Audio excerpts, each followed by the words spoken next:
వేదిక మీద ఉన్న పెద్దలు, గౌరవ ముఖ్యమంత్రి గారు, ఉప ముఖ్యమంత్రి గారు, మంత్రులు, శాసనసభ్యులు, శాసన మండలి సభ్యులు, పార్టీ నాయకులు, ఇక్కడికి విచ్చేసినటువంటి తెలంగాణ కాంగ్రెస్ సంబంధించినటువంటి ముఖ్య పెద్దలందరికీ, కుటుంబ సభ్యులందరికీ హృదయపూర్వకంగా నమస్కారాలు తెలియజేస్తా ఉన్నాం. డిసెంబర్ 3 నాడు ఫలితాలు వస్తే 7 నాడు ప్రభుత్వం అధికారంలోకి రాగానే 48 గంటల్లో ప్రధానమైన 2 హామీలు ఆరోగ్యశ్రీతో పాటుగా తెలంగాణ వ్యాప్తంగా మహిళలందరికీ ఉచిత బస్సు సౌకర్యాన్ని ప్రారంభించి మళ్ళీ ఈరోజు అదే మహిళలకు సంబంధించి కుటుంబానికి సంబంధించి 500 రూపాయలకే గ్యాస్ సిలిండర్ మహాలక్ష్మి పథకం కింద దాంతో పాటుగా 200 యూనిట్లను ఉచితంగా విద్యుత్తునిచ్చేటువంటి కార్యక్రమాన్ని ఈరోజు ప్రారంభిస్తున్నటువంటి తెలంగాణ రాష్ట్ర ముఖ్యమంత్రి గౌరవ రేవంత్ రెడ్డి గారికి, అదేవిధంగా ఉప ముఖ్యమంత్రి బట్టి విక్రమార్క గారికి, మన ఏఐసిసి ఇన్ఛార్జ్ దీపాదాస్ మున్షి గారికి, గౌరవ మంత్రులు ఉత్తమ్ కుమార్ రెడ్డి గారు, పొంగులేటి శ్రీనివాసరెడ్డి గారు, ఈ జిల్లా ఇన్ఛార్జ్ మంత్రి శ్రీధర్ బాబు గారు, సీతక్క గారు, అదేవిధంగా గౌరవ శాసనసభ్యులందరూ కూడా పెద్దలు విఆర్ మంత్రి గారితో సహా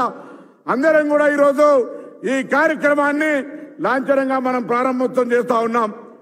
కానీ మన ప్రభుత్వం ఏర్పడ్డ తర్వాత 4 రోజులు కూడా గడవక ముందే ప్రతిపక్షాలు విమర్శలు ప్రారంభించి మన ప్రభుత్వాన్ని అపశకునాలు పెడుతూ ఇది ఎక్కువ కాలం కొనసాగదు అనే మాట తాపక కూడా అక్కడో ఇక్కడో మాట్లాడుతూ ఉన్నాడు. వాళ్ళకి వేదిక ద్వారా మీరు అందరం కలిసి హెచ్చరిక ఇద్దాం. కాంగ్రెస్ ను ముట్టే ధైర్యం ఉంటే మాడి మసైతర్ నా కొడక అనేటువంటి మాట ఇలా చెప్పాల్సిన అవసరం ఉంది. అంతేకాదు ఇలా కాంగ్రెస్ పార్టీ కార్యకర్తల ప్రజల ఆకాంక్షలకు అనుగుణంగా ఈ తెలంగాణలో ఉన్నటువంటి నియంత్రిత ప్రభుత్వాన్ని మార్చి ఒక ప్రజాస్వామిక ప్రభుత్వాన్ని ఏర్పాటు చేసుకున్నాం. మనం ఇలా ప్రజలకు సంబంధించినటువంటి సమస్యల్ని పరిష్కరించే విధంగా ఆనాడు నియంత్రణకు వేదిక అయినటువంటి ప్రగతి భవన్ ను ప్రజాభవన్ గా మార్చుకున్నాం. అంబేద్కర్ గారి సెక్రటరియట్ నుంచి ప్రజలకు సంబంధించినటువంటి పరిపాలన కొనసాగుతా ఉంది.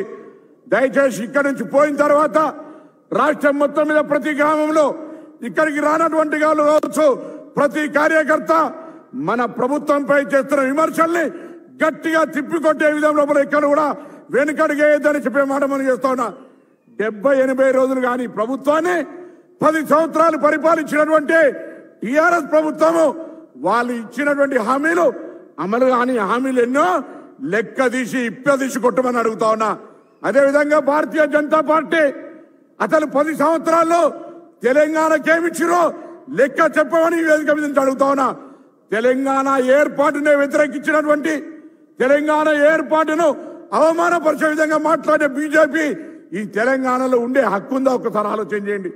అసలు ఇస్తున్నటువంటి కేంద్ర రాష్ట్ర ప్రభుత్వాల పథకాలను లెక్కలు కట్టి చెప్పుకునే మీరు 10 సంవత్సరాలుగా ఒక విభజన హామీ అమలు చేయగలిగినారా? తెలంగాణ ప్రయోజనానికి ఏమైనా తీసుకురాగలిగినారా అని అడుగుతా ఉన్నాం ఇవాళ. అందుకే రాబోయే ఎన్నికల్లో, ఈరోజు రాష్ట్ర శాసనసభ ఎన్నికల్లో తెలంగాణ ప్రభుత్వాన్ని, కాంగ్రెస్ ప్రభుత్వాన్ని గెలిచినారు. అలసిపోయి మనం ఏదో సాధించడం అనుకునేది అవసరం లే.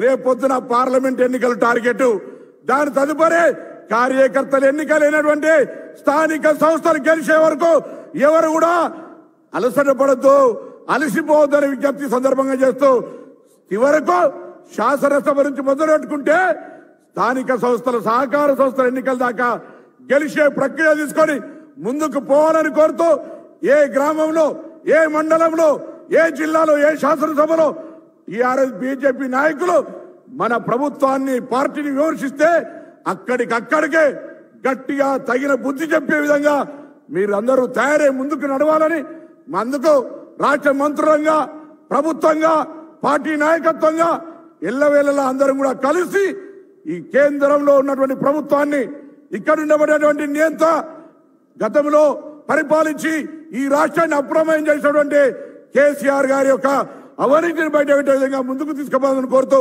మరొక్కసారి యొక్క జరిగినటువంటి కార్యక్రమాలు, అటు మహిళలు ఆనందంగా ఆర్టీసీ బస్సు ఎక్కుతుంటే ఇంటికొంగనే 500 రూపాయల సిలిండర్ ఉంటే 200 రూపాయల కరెంటు బిల్లు యూనిట్ల 200 యూనిట్ల కరెంటు ఫ్రీ వస్తుంటే మిగతా కార్యక్రమాలు ఇండ్లు కావచ్చు, ఆసరా పెన్షన్ కావచ్చు, అన్ని కూడా అమలు చేస్తామనే మాట ధైర్యం ఇవ్వండి.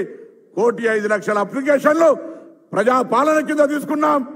వరుసగా అన్ని నెరవేరుస్తామనే విశ్వాసాన్ని గ్రామంలో ఉండే మీరంతా ఇయ్యమని సందర్భంగా మరొక్కసారి కోరుతూ అందరికీ హృదయపూర్వకంగా నమస్కారం చెప్తూ సెలవు తీసుకుంటా ఉన్నాను.